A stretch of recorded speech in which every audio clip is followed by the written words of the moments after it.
Ini adalah sisa-sisa permukiman masyarakat Majapahit zaman dahulu. Simak di channel Lia Mai.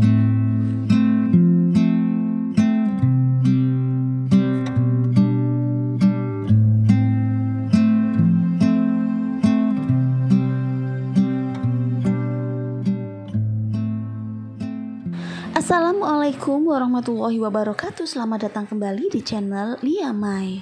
Hari ini kita berada di situs permukiman yang ada di halaman sebelah selatan Museum Trowulan.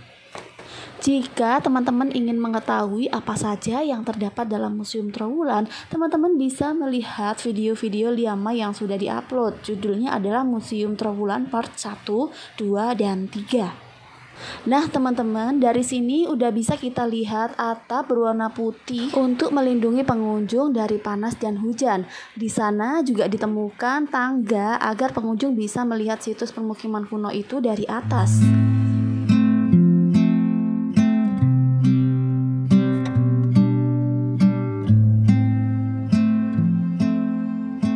Situs ini memperlihatkan sisa bangunan permukiman yang sangat menarik. Denah bangunan segi 4 berukuran panjang 5,2 dan lebar 2,15 meter.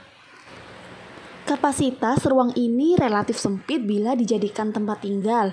Paling banyak ditempati 2 hingga 3 orang. Lantai bangunannya tidak ditutup dengan bata, kemungkinan sudah hilang. Nah, yang kita lihat perkerasan tanah padat yang bercampur pecahan kecil tembikar dan bata. Di sekeliling bangunan dijumpai selokan, lebarnya 7 hingga 8 cm yang terbuat dari bata. Dinding selokannya dibatasi oleh bata dalam posisi berdiri pada kedua sisinya dan bata rebah atau horizontal di bagian dasarnya. Posisi selokan bagian barat lebih rendah daripada bagian timur, sehingga dapat diperkirakan pada waktu dihuni, air mengalir dari timur ke barat. Di sini tidak ditemukan umpak. Kemungkinan tiang itu langsung berdiri di atas lantai, teman-teman. Dindingnya juga tidak ditemukan, teman-teman. Kemungkinan bangunan ini merupakan bangunan terbuka tanpa dinding atau menggunakan dinding dari bahan yang mudah lapuk seperti kayu atau gedek. Gedek itu anyaman bambu ya, teman-teman. Atap bangunannya terbuat dari genteng terakota yang pecahannya banyak dijumpai di sekitar bangunan. Gentengnya dibuat sangat tipis dan halus, berukuran panjangnya 24, lebar 14, dan tebal 1 cm. Untuk melihat koleksi genteng-genteng pada zaman dahulu, kalian bisa lihat di link ini ya. Bangunan ini mempunyai halaman di sisi utara dan timur, teman-teman. Halaman-halaman ini posisinya lebih rendah 50 cm dari batur bangunan. Halaman utara diperkeras dengan susunan batu kerakal atau batu andesit kecil bulat ya, yang dalam keluasan tertentu dibingkai segi 4 dengan bata-bata yang diletakkan secara horizontal. Susunan gabungan kerakal dan bata ini menunjukkan suatu pola perkerasan yang khas.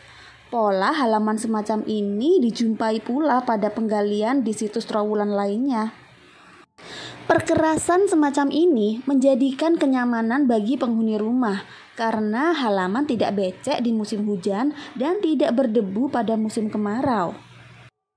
Untuk menghindari genangan air, halaman sisi utara dilengkapi 2 jalur selokan terbuka yang mengarah ke timur barat dan selatan utara. Nah, keduanya berpotongan dengan selokan yang mengelilingi bangunan. Lebar selokan 16, dalamnya 8 cm. Dinding dan bagian dasarnya dibatasi oleh bata. Pada kotak galian lain di halaman selatan Museum Trowulan ditemukan pipa air terbuat dari tanah liat, tertanam in situ di dekat lantai bangunan. Halaman timur bangunan rumah ditemukan pula sisa-sisa perkerasan yang menggunakan kerakal berbingkai bata seperti halnya di halaman utara. Luas halaman yang berhasil diekskavasi panjangnya 10, lebar 5 meter. Di halaman ini terdapat sisa bangunan yang tidak diketahui bentuknya secara keseluruhan, tersusun dari pasangan bata yang kokoh. Selain itu, di tengah halaman ditemukan sebuah jambangan tembikar in situ yang diameter bagian perutnya 66 cm, tingginya 40 cm. Jambangan besar yang dapat dikatakan hampir utuh ini diperkuat dengan struktur bata yang sangat kokoh di sekelilingnya. Struktur ini berdena segi empat, berukuran panjang 80, lebar 76, tingginya 25 cm. Keberadaan jambangan di tengah halaman ini menimbulkan dugaan bahwa benda ini digunakan untuk menyimpan air yang setiap saat diperlukan orang ketika berada di halaman itu.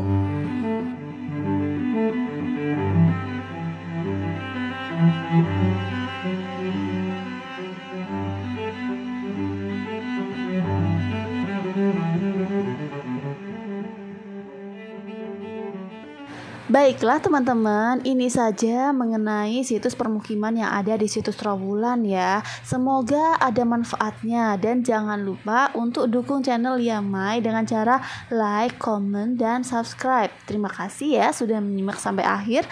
Wassalamualaikum warahmatullahi wabarakatuh. Bye-bye.